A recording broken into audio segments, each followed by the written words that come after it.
आगे बता रहा इसमें, अब कह राग ले हो भगवान, हे प्रभु हे दीनानाथ अब भी मुझे को बचा लीजिए।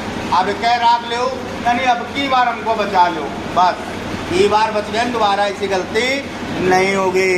हे प्रभु इस बार आप मुझको बचा लीजिए। बचाने का मतलब है मेरे प्राणों को रक्षा कर लीजिए, मेरे प्राणों की रक्षा कर लीजिए। क्यों ऐसा क्यों?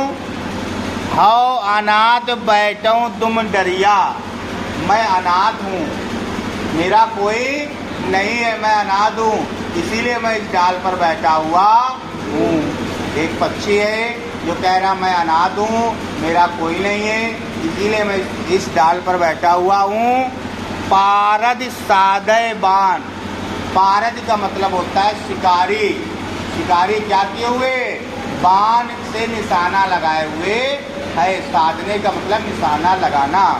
और ताके डर में बजियो चाहत, शिकारी के डर के कारण वो कहीं बाण मार ना दे, मैं भागना चाहता हूँ।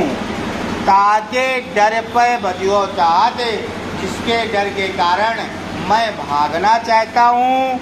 ऊपर डकियो सचार, लेकिन ऊपर सचान का मतलब बाज, ऊपर जो बाज है वो चक्कर लगा रहा है।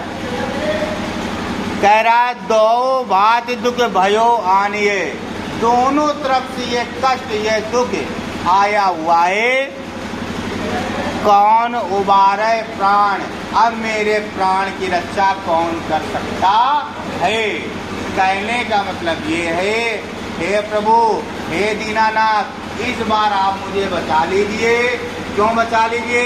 क्योंकि संसार में मेरा कोई नहीं है, मैं अनाथ हूँ, किस कारण से इस डाल पर बैठा हुआ हूँ और नीचे शिकारी निशाना लगाए हुए है। उसके डर के कारण मैं भागना चाहता हूँ, उड़ना चाहता हूँ, लेकिन ऊपर बाज घूम रहा है जो मेरा घात लगाए बैठा हुआ है। दोनों तरफ से मैं फंस चुका हूँ, मेरे प्राण फंस चुके हैं, अब इस प्राण की रक्षा कौन कर सकता है? तब उसने क्या किया? सुमरत ही आई डसियो पार, उसने प्रभु का स्मरण किया, हे प्रभु आप मुझको बचा लीजिए।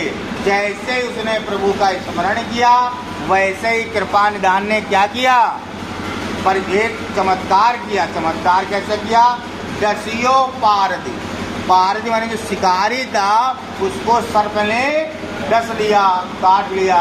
जब शिकारी को सर्प ने काट लिया, कर छुटियो संधान, तो उसने जो तीर संधान निशाना लगा के रखा था पक्षी पे, जब डस लिया तो उसका निशाना क्या हुआ?